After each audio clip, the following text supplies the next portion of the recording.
Good morning, everyone, and welcome to Gardening Mindfully. I'm Zenith, and I hope you're having an amazing day. In an earlier video, you saw me adding some leaves to this compost pile.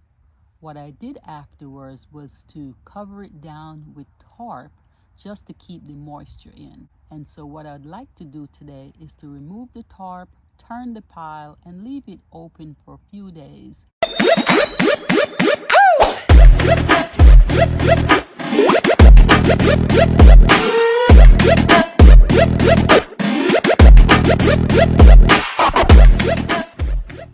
I covered my compost pile, but is it necessary that your pile is covered?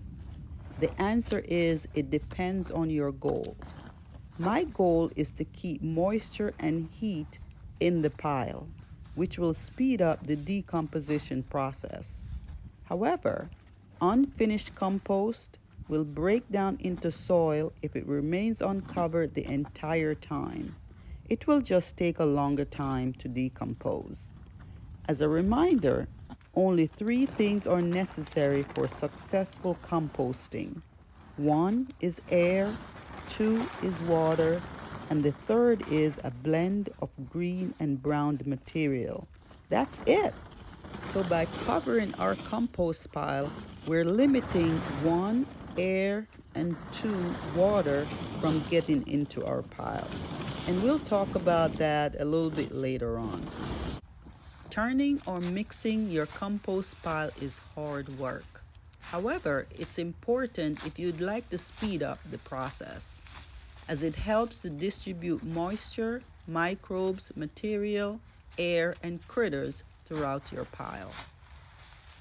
The center of the compost pile heats up and decomposes more quickly than the outer edges. Therefore, oxygen at the center of the pile gets depleted more quickly.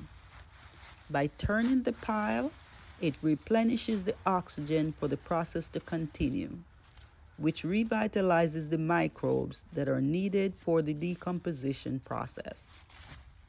Turning the pile also gives me an opportunity to check the moisture level. What I found as I was turning the compost pile is that it's really full of ants. And the reason for that is because the interior of the compost pile is very dry. So when you see signs of ants, that's a dead giveaway that your compost pile is really dry. So it's really good that I'm out here turning this pile, and I leave it open because it's going to rain for the next few days. Ants are attracted to compost piles that are dry. That means I'll need to add more moisture to my compost pile. In addition to that, they love used coffee grounds, which is my main source of green material. So I'll need to switch up my green materials also. If you are a beginner or have a small space and would like to compost, why not use a compost bin? Just make sure to choose a size that works best for your space.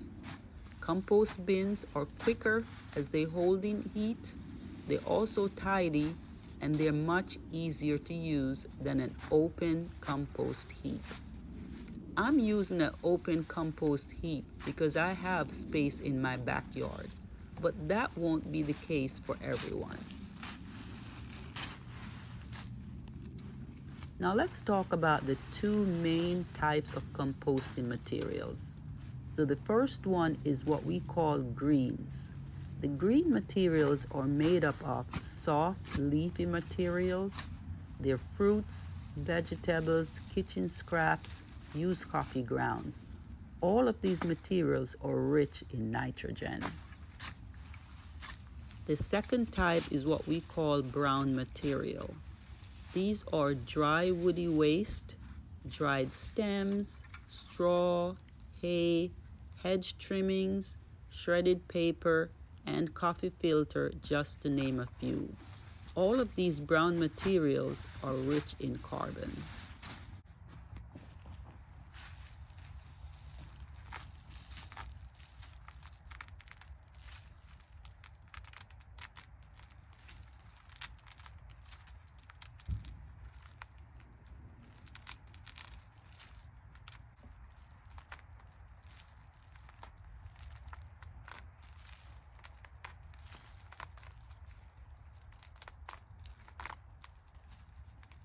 So overall, our compost pile is doing great. But what I found is that in the interior of the pile, it is really very dry.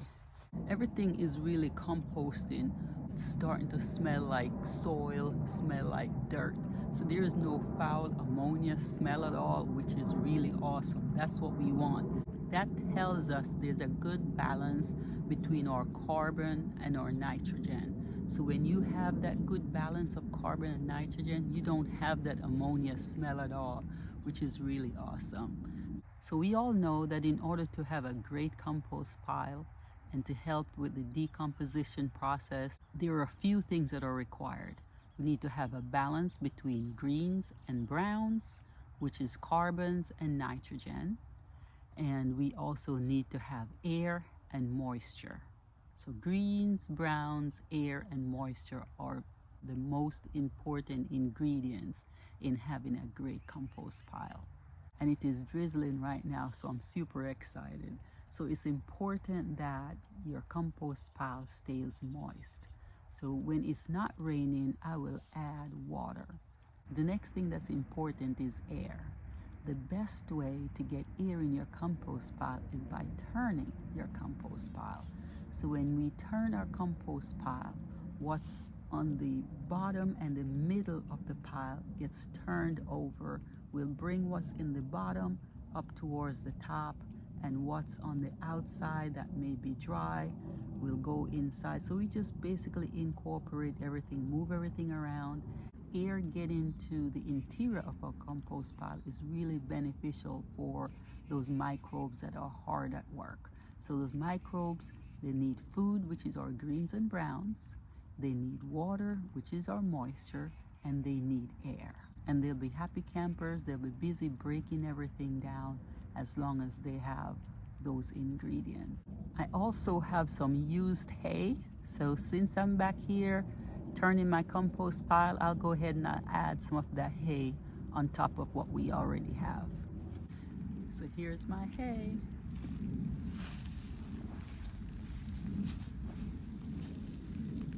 And you can see this is used hay.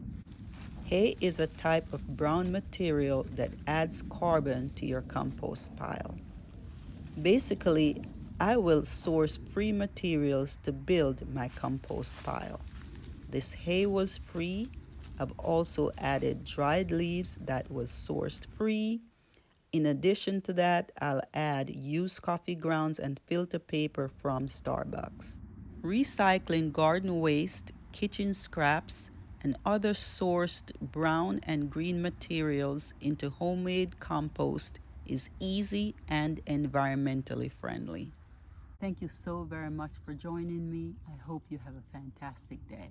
If you have not yet subscribed, kindly subscribe to the channel, like and share this video. Bye for now.